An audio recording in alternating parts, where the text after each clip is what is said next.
We're going to be, oh, that should be taller. Excuse me while I adjust my cameras. That should be lower. And that should be to the left. Okay. So what are we going to be doing is finishing off using SALT to find some confidence intervals. And that's basically just going to be looking at some questions from WebAssign. And the other thing that we're going to be doing after that then is we're going to look at some polls that I have found, and just to show you what they look like, what does real polls and real life data look like. And I've got a site that we'll go over. And then we'll look at how do you interpret polls for accuracy, honesty, viability, whatever you want to describe them by.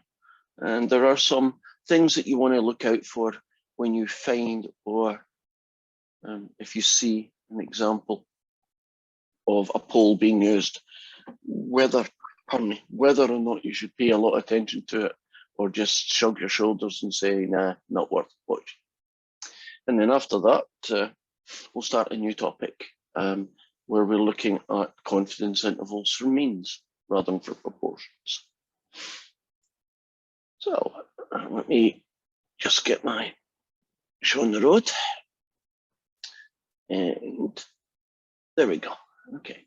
Now, if you didn't catch what I said earlier, because not all of you had arrived by then, your online test 6 is graded now, so you can go in and hopefully see it and see what your grade is and check up on it. And here we go. Let's pick somebody. Who we pick? Okay. First one I'm going to look at is question 5 from the homework. And this one is in a survey, 95%, wow, of a sample of 300 randomly selected married men said that they would marry their spouse again. So that's the males. And in the same survey, 85% of the samples of 500 married women said that they would marry their spouse again. So I think there's a noticeable difference of opinion here. And what we're going to test is this particular set of data significant statistically, or could this just have happened by randomness? My gut feeling, I haven't done it yet, is that these samples are reasonably big and these are quite far apart. And when you see those two together, you're pretty much guaranteed that they're going to be a significant difference. It's going to be that males are bigger than females in this case. So I'll call that population 1 and 2. Now, I do need to find from population 1 the 95% of the 300. Those are the ones that said yes. Because when you do SALT, you don't put in 0.95 or 95%. You put in how many said yes, how many said out of a total, right? So 0.95 times 300 is 205 out of 300. So what I have to do is I have to convert that into this. And then for the women, it's similar calculation. So I'm going to do 85% by calling it 0.85 times 500. And that was 425 out of 500. Now we're going to go to SALT, and SALT is going to give me a, what do they want? Oh, there's a surprise. They want a 95% confidence interval. I wish this book had more imagination. And we are going to then say, or perhaps say, that yeah, there's statistical evidence that males would marry their wife again, compared to females who would marry their husband again. So let's go over and test that out. So here is the question 5 I was talking about.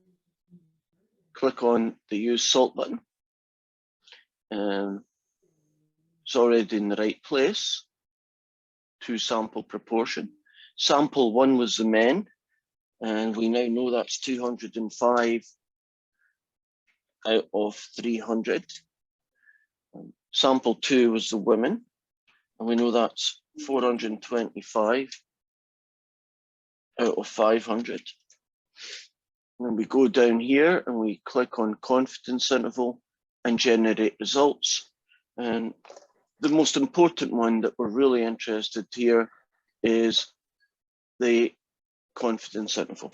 So it looks like negative 0.228 to 3 decimal places, up to negative 0.105. And I'll return now to your white, and we'll analyze what, if anything, that tells us. I'll convert them into percentages. So somewhere between 28% and negative 10.5%. That entire interval has nothing but negative numbers in it. If your confidence interval, in this case 95% confidence interval, has nothing but negative numbers in it, does it not mean that P1 negative? How did that happen? Nobody caught my mistake. 0.95 times 300.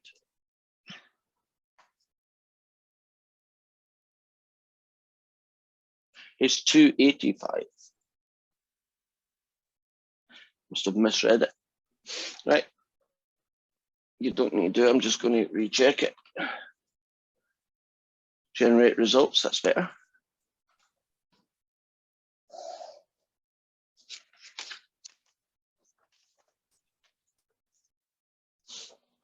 It's an eyesight thing there. So the correct 95% confidence interval was 0.06 to 0.14. I'm doing it to 2 decimal places. So positive 16 to positive 14%. Right, this interval has nothing but positive. And when it is nothing but positive, doesn't it mean the first thing is bigger than the second? Right. So our confidence interval had positive numbers in it. So the difference between men and women is a positive amount, and that makes P1 bigger than P2. So we have proved that men would marry their wives again more than women would. And we could even say that it's probably at least a difference of about 6%, right? 6% or better. Now, what would have happened if the data had been all negatives? Well, when the data is all negatives, doesn't that make P1 less than P2? And for that story, it would have been males would marry their wives less often than women would marry their partner. And the other possibility, in a different world, you might get a negative on one side over to a positive, and that we say contains 0. So when that happens, we say the interval contains 0. And when that happens, don't we say it's inconclusive? We can't say one is bigger or less than the other. And that is that. Any questions about that part? The fact that I wrote down 208 instead of 285, because I can't see. Are we good? One last one of these, and then we'll move on to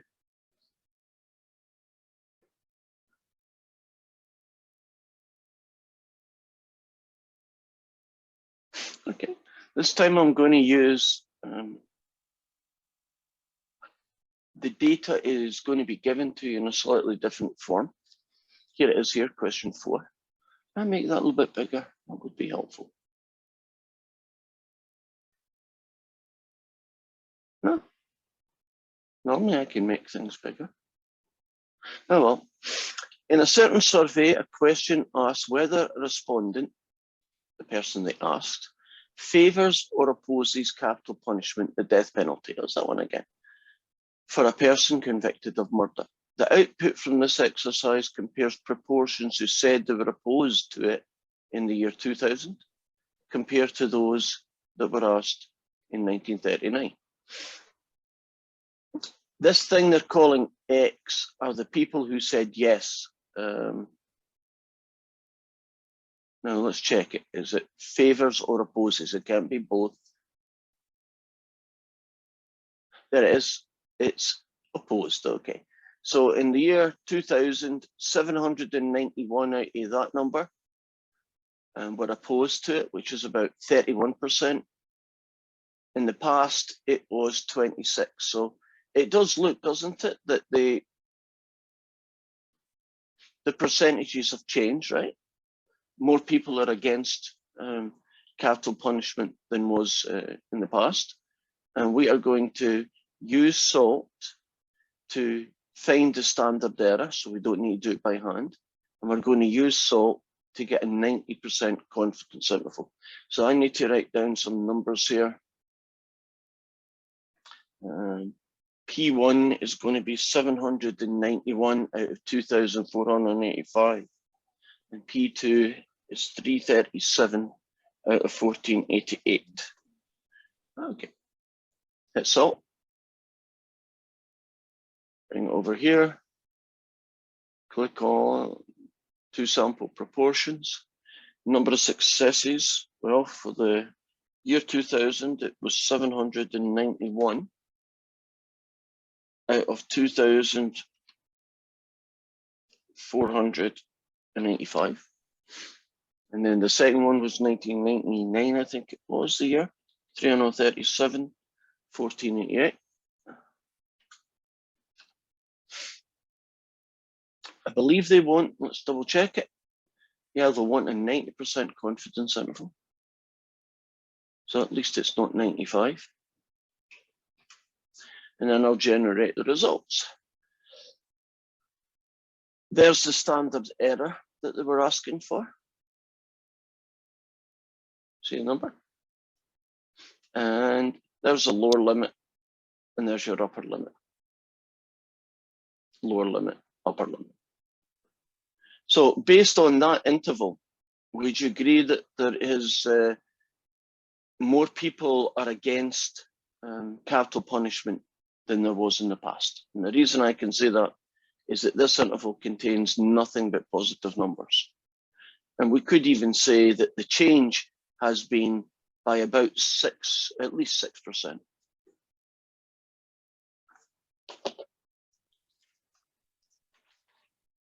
That is the end of confidence intervals based on proportions. So what I'm going to do now is move on to my second topic, is how do you interpret polls?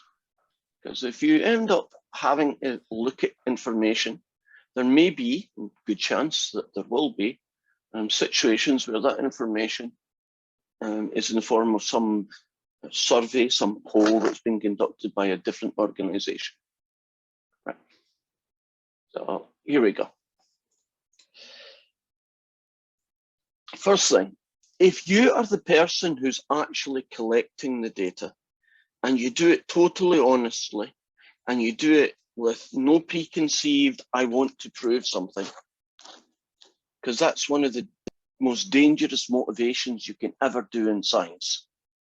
I want to prove that climate change exists.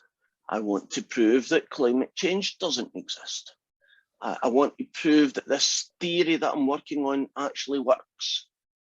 Right? I want to disprove this, or I want to prove that. If you come into the process with a preconceived idea of what's going on,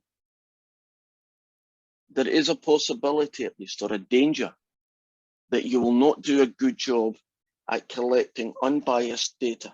You have to have the opinion that I don't care what I want to be true. Whatever the data tells me is what I'm going to have to accept as being the truth.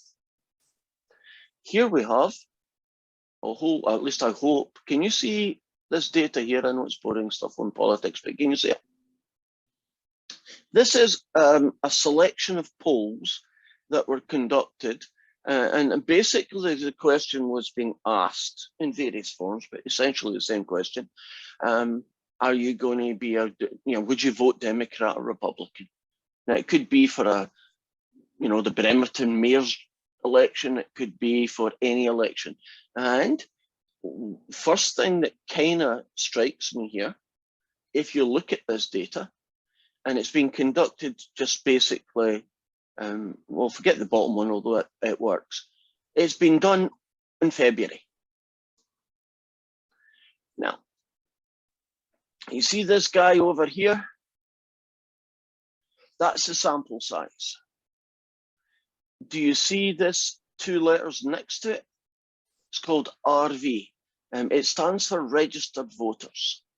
A lot of polls that are conducted using not a total random sample.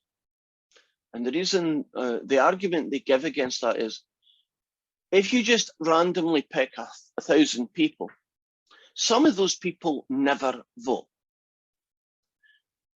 So asking them who they're going to vote for in the next election, even if they say it's a Republican or a Democrat, isn't really going to give you any information about what's really going to happen in the election. Can you see why? They never vote anyway. And there's a significant number of people who never vote for all sorts of reasons. Autumn, I'm putting you in the spot. Why don't I vote?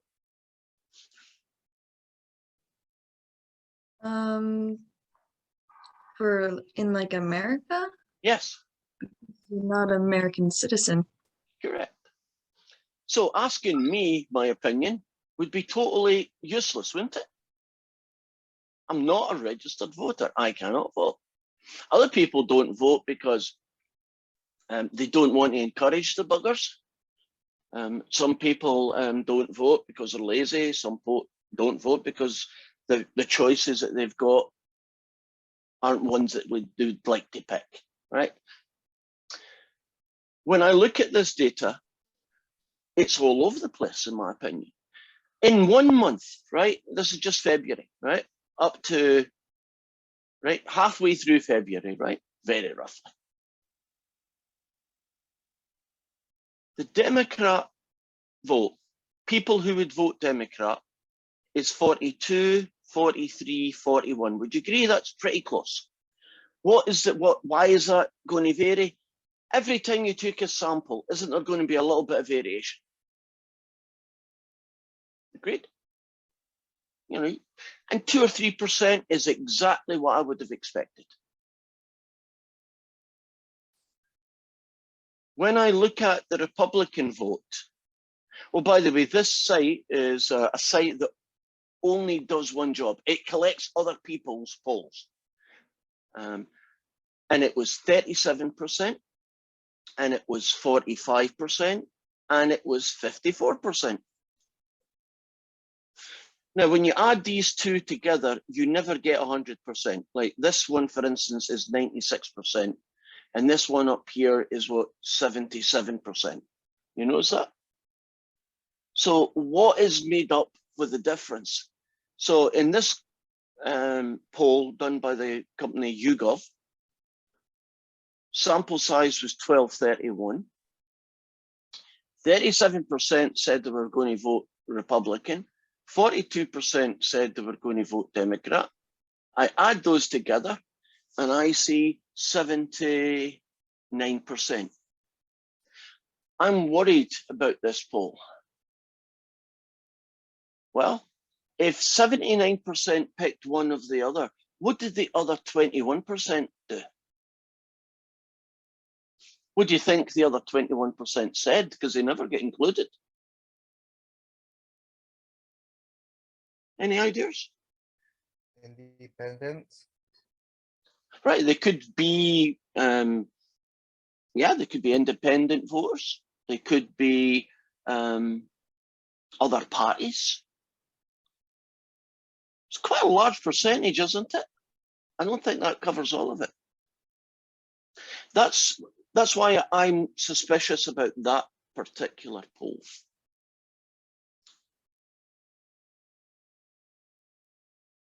There's another one that's got quite a big discrepancy, even more than the other one. That one's got a discrepancy of 8%.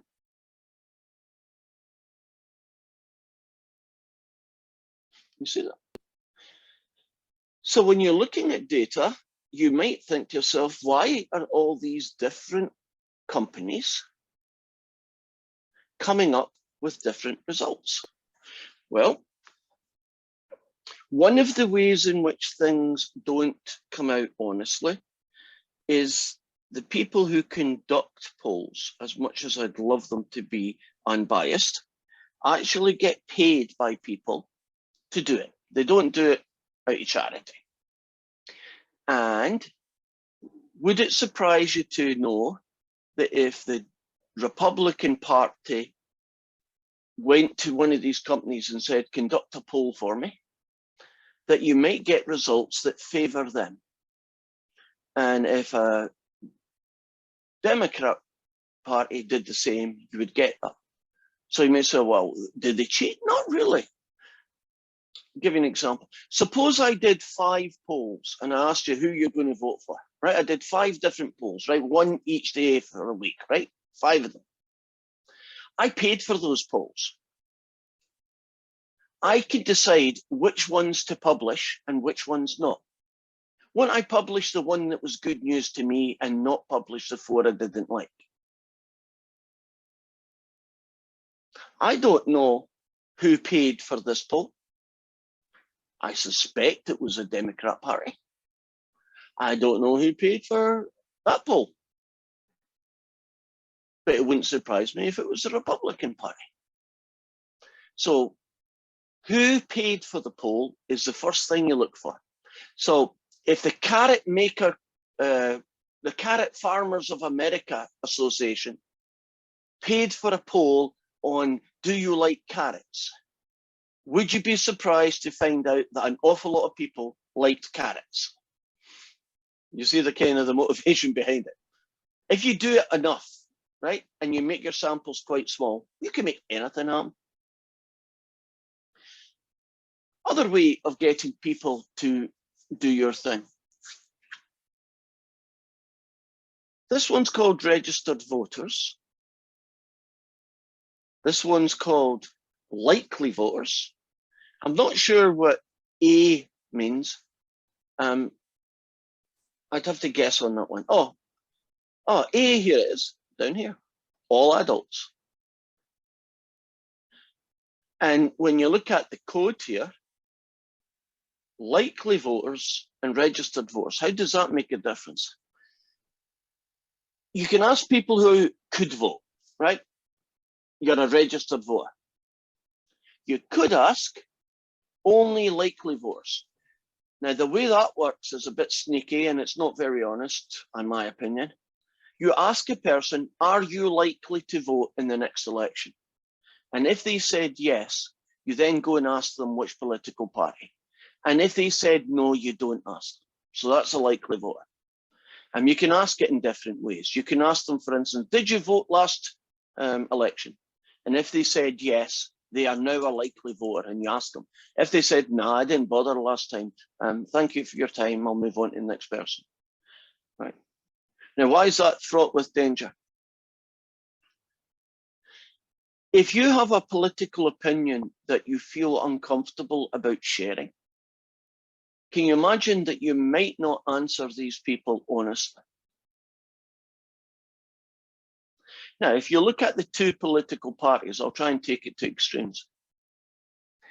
If you were a Donald Trump hardline supporter, right? You love Donald Trump, he's greatest thing since sliced bread. Would you find it would you expect that some of those people would find it be uncomfortable to answer these kinds of questions? Who are you going to vote for, right? Especially if they think it's going to be leading on to that. If you were a hardline activist, actually, I think if you were a hardline activist, you wouldn't care. Take that back. But you can imagine there could be differences. People would vote or tell you how they would vote. And it's quite, it is distinctly different between the two groups. So let's forget about politics and find other ways to screw up polls. One is who paid for it. We've talked about that. Two is who you ask. Agreed? Likely voters, just adults. Third one can be done. Remember way back in the day when we talked about how you asked the question? Right. Are you in favour of killing an unborn child would be a very biased way of asking, are you in favour of abortion? Great, that would not be a good phrase. So you can do it with that. Other common ways, having your sample so small it's not true. I mean, asking 100 people is very dangerous, no matter what you ask them. Right? You're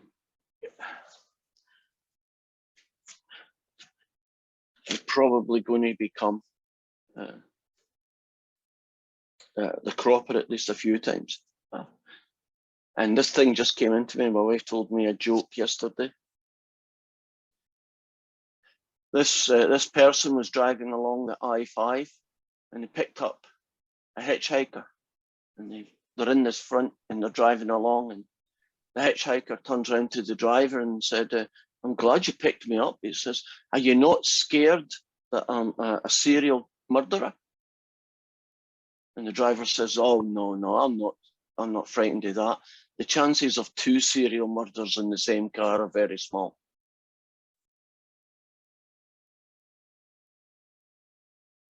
Come on, it's a statistics joke.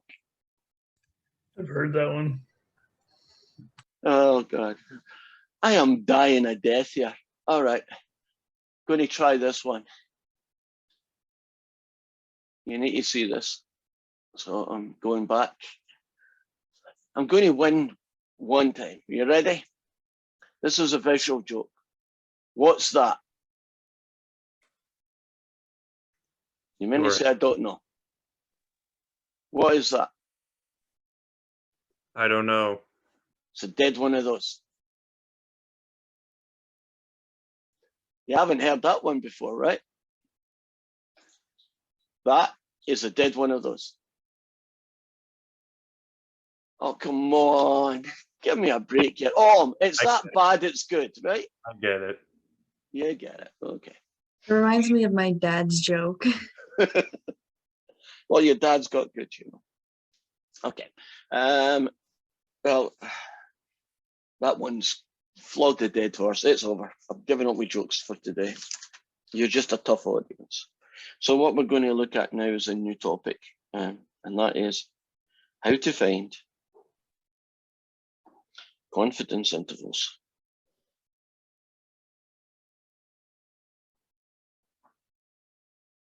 for means.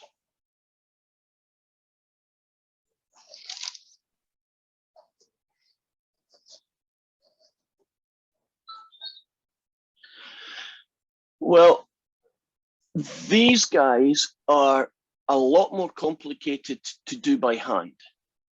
So we typically don't. We use salt right off the bat. Now what's going to happen is that you're going to collect a sample. And let's say we collect a sample of 200 people and we find their age. And their average age, was 31.7. And we use this sample to predict the average age of all college students, right?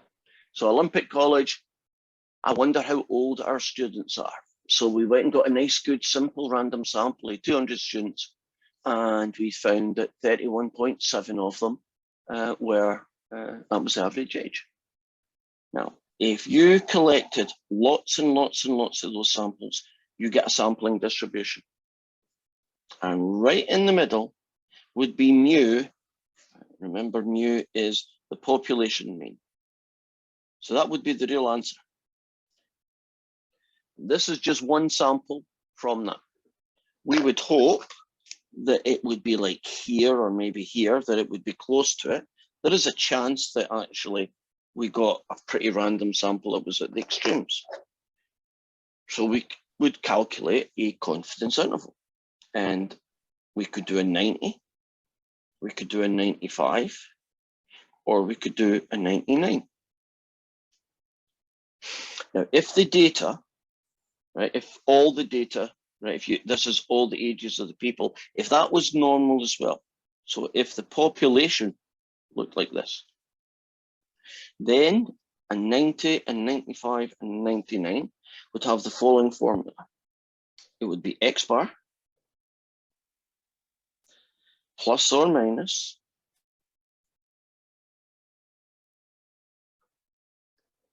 1.645, the standard error of X bar, or it would be 1.96, the standard error of X bar, or it would be 2.58, the standard error of X bar. Does that look deja vu to you? Isn't that exactly the same formula, except this would be called p hat and that would be called p hat, right? The standard error of X bar is given by the standard deviation divided by the square root of n. So it's a different formula. And Sx is the standard deviation of my sample. And let's say it was 5.2 years. So in this case, it would be 5.2 divided by the square root of 200.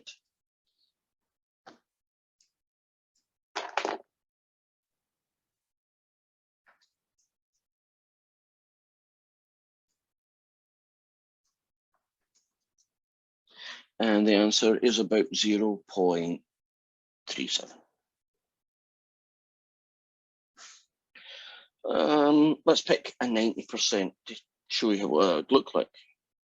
So a 90% confidence interval based on my sample of 200 that had a mean of 31.7 and a standard deviation of 5.2 would be X bar 31.7 plus or minus 1.96 times the standard error. Now, this is the only time I am going to do this by hand. And one is that this is a little bit unrealistic. And the other is it's really messy if you had to do it from scratch.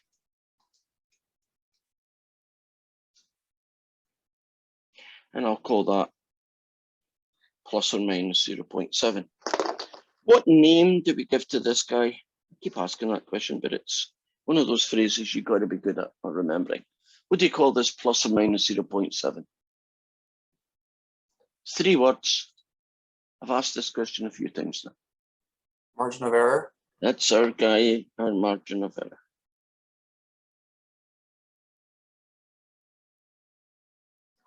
And so this interval is 31 to 32.4. Right. Now, one of the things, there's a few differences, but one of the major differences when you do a confidence interval for a mean is, do you notice that the numbers could be anything? Doesn't depend on what you were measuring. You know, if I was measuring the weighty baby elephants, wouldn't this be a huge number? And if I was measuring the length of a piece of metal coming off a production line, this could be very small numbers. Right? When you do proportions, aren't these numbers like 0.2 to 0.24, right? They're between 0 and 1 typically, if it's a single. So there's our guy. So what conclusions can I make about this is, would you agree that based on this interval, that the average age of OC students is more than 30 years old? Why can I say that? aren't all the numbers in this interval bigger than 30? I could also say that the average age of students at OC is less than 33 years old. Why? Well, because all the numbers in this interval are less than 33. So that's how you would interpret that interval. What would happen if I increase the sample size? So instead of asking 200, I asked, 1,000 students. What, and we've had this question before as well, what happens to this interval? Does it get bigger or does it get smaller? If you ask more people in your sample and you keep it as a 90%, what would you get? It would get smaller. It does. It would probably go, I'm making this up.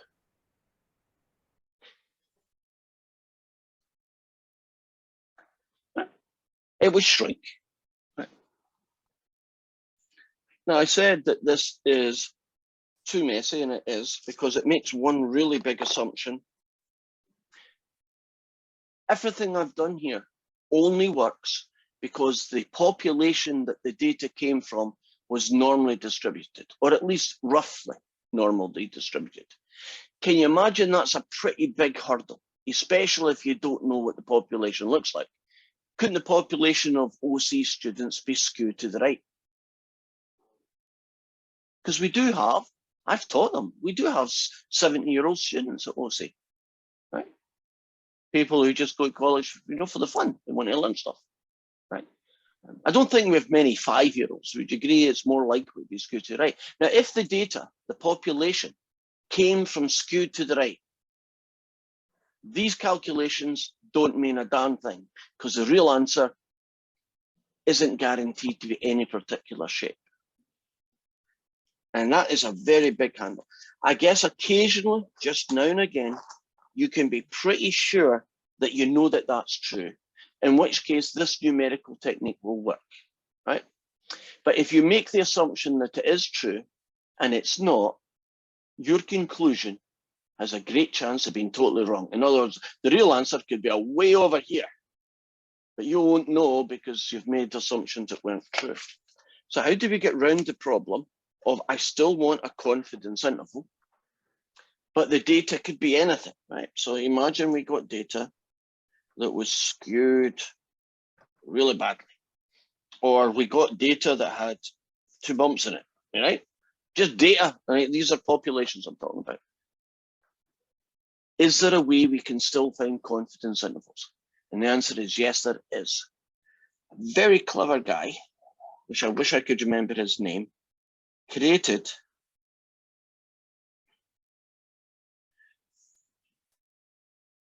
the T-student distribution. They're often just called the T distribution.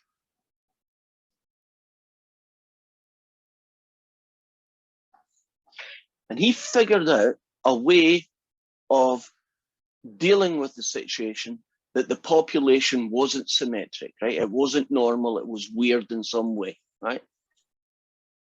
And his name wasn't actually Student, but he published his work using a pseudonym, right? So a pretend name. And his story is quite interesting because I like Guinness. He actually worked for Guinness. He was a quality control guy. He was one of those guys, that they check everything that's coming in to see if it's got a certain standard, a certain weight, certain alcohol, quality, that was it. He was in charge of all that. And he came across a problem that when he took a sample of something, there was so much weird variation, right? One farmer would bring in, the stuff he would make. Would he make oats, right? Not oats, hops, right? Brought in hops. And then another farmer brought in his crop of hops. And there was a huge difference between one farmer, where his stuff came from, the weather was better or the rain was better or something. He could never, he never got good data, right? It wasn't like, every day the same stuff was coming in, so he knew what the shape looked like. And he had to figure out what the heck to deal with it. And he came up with this thing. It's called the student T distribution or T distribution. And it works. And it's still used to this day. But the calculation involving it is ridiculously difficult. Now, if you want to go and look at the formula, just to give you an example of how complicated it is, one of the things that you need to do this thing is called the degrees of freedom.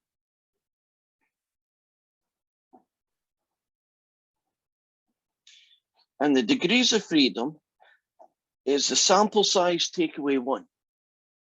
Well, it is in a simple world, but the formula that you would use when it's 2 different samples being combined is literally about that big.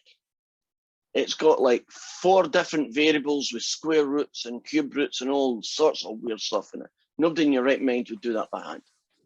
That's just one of the problems. Second thing is that a student distribution is not the same distribution all the time.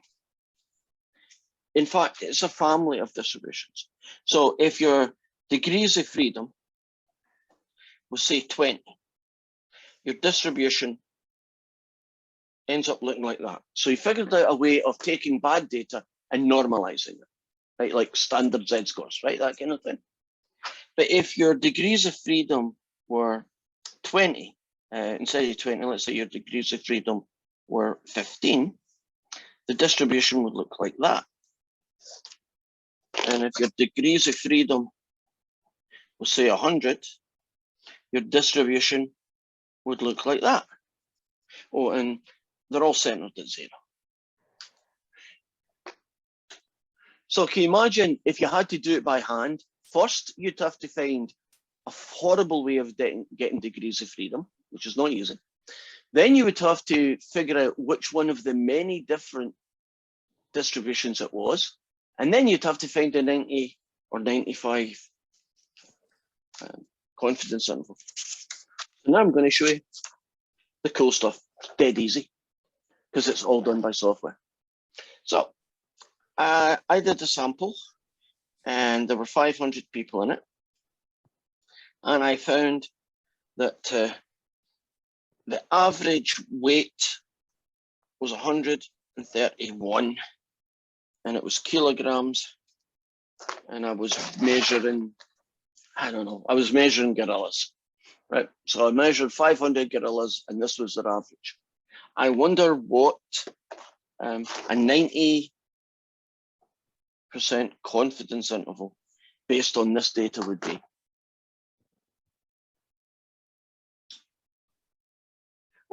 Let's show you how you do it. And I hope you're going to be amazed by how easy it is. Give me a few seconds. While I'm doing this, do you want to say your last name? Get ready for the thing. Okay. Should be ready now. Okay, that's the wrong page. I knew I would do that. Right. Are you looking at chapter 10, estimating the difference thing? Right. I'm just going to use the salt button because my question is made up, right? So I'm going to use the salt button. And do you see a guy here called 1 sample T? That's the student distribution. And the mean of my sample was 500. And I forgot to tell you that the standard deviation was 11. And that my sample size was 500. So all you need is the mean and standard deviation. In this case, it was 11. And then you go down here and you hit confidence interval and you go generate the answer. And the lower answer is 499.01. I'll call that 499. And on the other end, it's 501. I've rounded them off.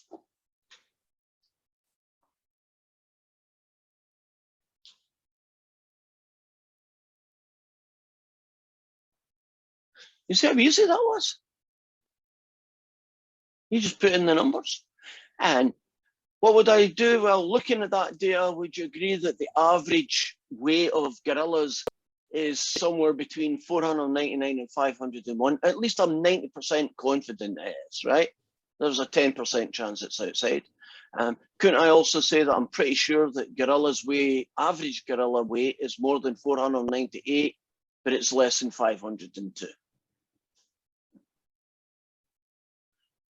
Now, if you make this number smaller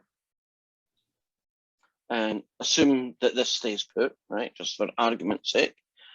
So this is what a 90% confidence interval looks like right now. And that's when I did 500. What do you think it's going to look like when I only do 40 people? And I'm doing it right now while you're doing your thing. Do you think that interval is going to be more spread out or even closer? What would be your gut feeling? Spread out. Spread out. It is. It's actually 496.5 up to 503.5. So if you can imagine the Guinness guy and there was a range of, say, alcohol content, right? The Guinness was only allowed to be between, you know, this number and that number, right?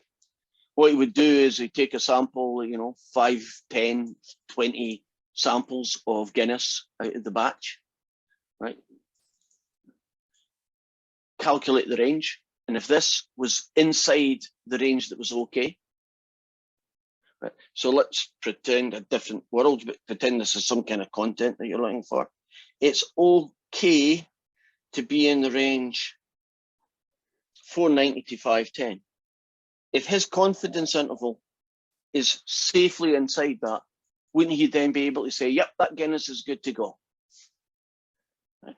If he did an interval and he found out that the answer came out like this, wouldn't he be saying, yep, that batch isn't any good, right? Its alcohol content is less than it needs to be, right? It has to be somewhere in this range. And that was it. Another really weird thing about his, you can actually do it for tiny samples.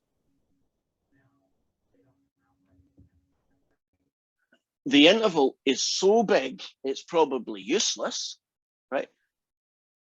You know, the interval will be massive, but technically it's doable.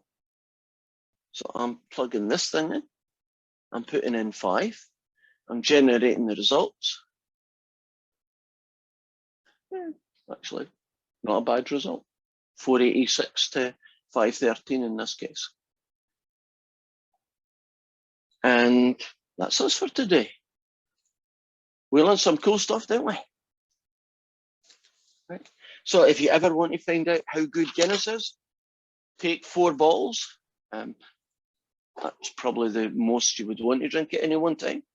And you can do a student tea 90% confidence interval on it. Or you could just drink them.